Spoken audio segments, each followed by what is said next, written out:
Residents of Pattamangalam, Arayur Street and Kamarajar Street in Mayiladuthurai were shocked to find dark, muddy and foul-smelling water flowing from their taps on Tuesday morning. நான் கேணிக்கிறேன் 4 நாளா வெறும் பாதாள சாக்கடை கலந்து தண்ணி வருது sir. சுத்தமா பிடிக்க முடியல. ரொம்ப கழிவு வீடுகள் சேர்ந்து ஒரு குடம் கூட பிடிக்க முடியல. எல்லாத்தையும் நாங்க ஊத்தி விட்டுடுறோம். இதை தான் தக்க நடவடிக்கை எடுக்குமாறு கேட்டுக்கொள்கிறோம். இப்ப நீங்க செல்ல பிடிச்சி வச்சிருக்கீங்களே, அது எப்ப நீங்க? இப்ப இன்னைக்கு எடுத்தது சார், 10 நிமிஷத்துக்கு முன்னாடி எடுத்தது. குடம்லாம் பிடிச்சி வச்சிருந்தோம். ரொம்ப ஓவர் ஸ்மெல் வருதுங்க, ஊத்திட்டோம். குடம் நார ஆரம்பிச்சுட்டு ஊத்தி விட்டுட்டோம் சார். அதனால தான் ஒரு பாட்டில் பிடிச்சோம். அந்த பாட்டில் இதை இருக்கு. அதை பார்த்து நகராட்சிக்கு நீங்க தான் சார் பார்த்து ஏதாவது நல்ல தண்ணியா கொஞ்சம் குடிக்க விடுற மாதிரி பண்ணுங்க சார். கலருக்குப்பா தண்ணி. நான் தான் ஃபர்ஸ்ட் பிடிச்சேன். இப்போ வெள்ளைய வரும், பிறகு வெள்ளைய வரும்னு ஒரே கும்பி நாத்தம் வரும்னு நானும் ஒரு 4-5 குடம் ஊற்றிட்டு பார்த்து அப்படியே தான்ப்பா வருது.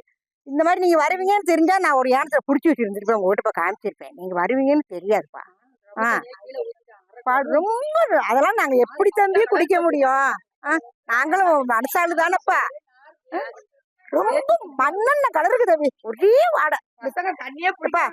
இந்த தெருவிலேயே போய் பாருங்களேன், எல்லாரும் யாருமே குடிக்கல. Residents fear waste from underground sewer lines has mixed with the drinking water supply, contaminating the water. இங்க வந்து ஒரு மாசமா தண்ணியே வரல. 5 நிமிஷம் 10 நிமிஷம் அப்படிதான் விட்டுட்டு இருந்தாங்க. அப்பெல்லாம் தண்ணி நல்லா இருந்துச்சு. ஆனா இப்ப வந்து அரை மணி நேரம் விட்டுட்டு இருக்காங்க. ஆனா இப்ப வந்து தண்ணி வந்து பாதாள சாக்கடை கலந்து வருது.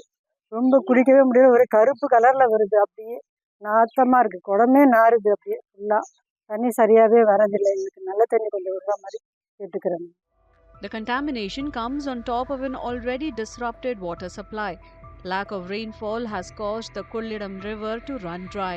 The river is Mayiladuthurai's main source of drinking water. Water is now being supplied from bore wells.